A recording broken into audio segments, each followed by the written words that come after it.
തിരുവനന്തപുരം വർക്കലയിൽ തൃപ്പൂരിട്ടുകാവ് ക്ഷേത്രത്തിൽ കാണിക്ക് വഞ്ചി കുത്തി തുറന്ന് വീണ്ടും കവർച്ച. ഇന്ന് പുലർച്ചെയോടെയായിരുന്നു മോഷണം. 15,000 രൂപ നഷ്ടപ്പെട്ടെന്നാണ് പ്രാഥമിക നിഗമനം.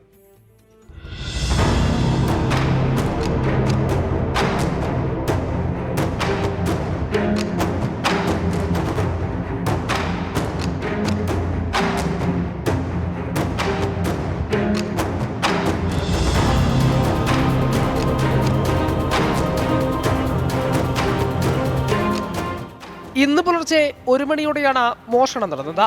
ക്ഷേത്രത്തിന്റെ ഓടിളക്കി മോഷ്ടാവ് നാലമ്പലത്തിനുള്ളിൽ പ്രവേശിച്ച് മോഷണം നടത്തുകയായിരുന്നു. ക്ഷേത്ര സന്നിധിയിൽ സ്ഥാപിച്ചിട്ടുള്ള 2 വഞ്ചികളും കുത്തിത്തുറന്ന് കവർച്ച നടത്തിയിട്ടുണ്ട്. കൂടാതെ ചുറ്റമ്പലത്തിന് പുറത്തുള്ള വഞ്ചിയും കുത്തിത്തുറന്ന് പണം അപഹരിച്ചു. ക്ഷേത്രം പൂജാരി രാവിലെ എത്തുമ്പോഴാണ് വഞ്ചികൾ കുത്തിപ്പൊളിച്ച നിലയിൽ കണ്ടത്. തുടർന്ന് ക്ഷേത്രഭാരവാഹികളെ അറിയിച്ചു.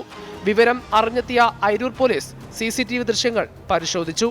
നീളമുള്ള കമ്പിച്ചൂൽ ഉപയോഗിച്ച് ഓടിളക്കി കൊടുവാൾ ഉപയോഗിച്ചാണ് വഞ്ചികൾ കുത്തിപ്പൊളിച്ചതെന്ന് പോലീസ് പറഞ്ഞു. കഴിഞ്ഞ ഒക്ടോബറിൽ ഇതേ ക്ഷേത്രത്തിൽ വഞ്ചി കുത്തിത്തുറന്ന് മോഷണം നടത്തിയ കൊല്ലം സ്വദേശിയെ പിടികൂടിയിരുന്നു. സംഭവത്തിൽ അയിരൂർ പോലീസ് അന്വേഷണം ആരംഭിച്ചു. 24 തിരുവനന്തപുരം.